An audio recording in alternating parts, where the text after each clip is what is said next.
மாவட்டம் ஒட்டப்பிடாரம் அமமுக வேட்பாளர் வீட்டில் 14 லட்சம் ரூபாய் பறிமுதல் செய்யப்பட்டுள்ளது.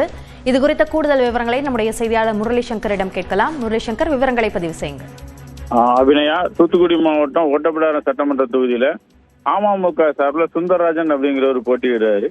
இந்த நிலையில இன்று அந்த ஓட்டப்பிடாரம் சட்டமன்ற தொகுதிக்கு உட்பட்ட பகுதியில அமமுக சார்பில் வாக்காளர்களுக்கு பணம் பட்டுவாடா செய்யப்படுறதா தேர்தல் பறக்கும்படை அதிகாரிகளுக்கு தகவல் கிடைக்கி, இந்த தகவலின் அடிப்படையில பறக்கும்படையினர் அங்க போய் பார்க்கும்போது அவர் வீட்டுக்கு அருகில ஒருத்தர் சந்தேகப்படும்படியான ஒரு நபர் சூட்கேஸோட நிக்கிறாரு. பறக்கும்படை அதிகாரிகளை பார்த்த உடனே கையில வச்சிருந்த சூட்கேஸை தூக்கி எறிஞ்சிட்டு அவர் அந்த இடத்துல இருந்து தப்ப முயன்றாரு.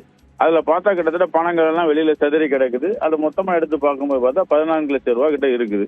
இந்த பணத்தை பறிமுதல் பண்ண பறக்கும்படையினர் தூத்துக்குடி மாவட்ட காவல்துறைக்கு தகவல் கொடுத்திருந்தாங்க. காவல்துறையினருடைய தகவலின் அடிப்படையில தற்போது இந்த ஓட்டப்பிடாரம் சட்டமன்ற தொகுதிக்கு உட்பட்ட பகுதியில் அமைந்திருக்கக்கூடிய வேட்பாளர் சுந்தரராஜனுடைய வீட்டுல வருமான வரித்துறை அதிகாரிகள் சோதனை பண்ணிக்கிட்டு இருக்கிறாங்க. அபிநயா,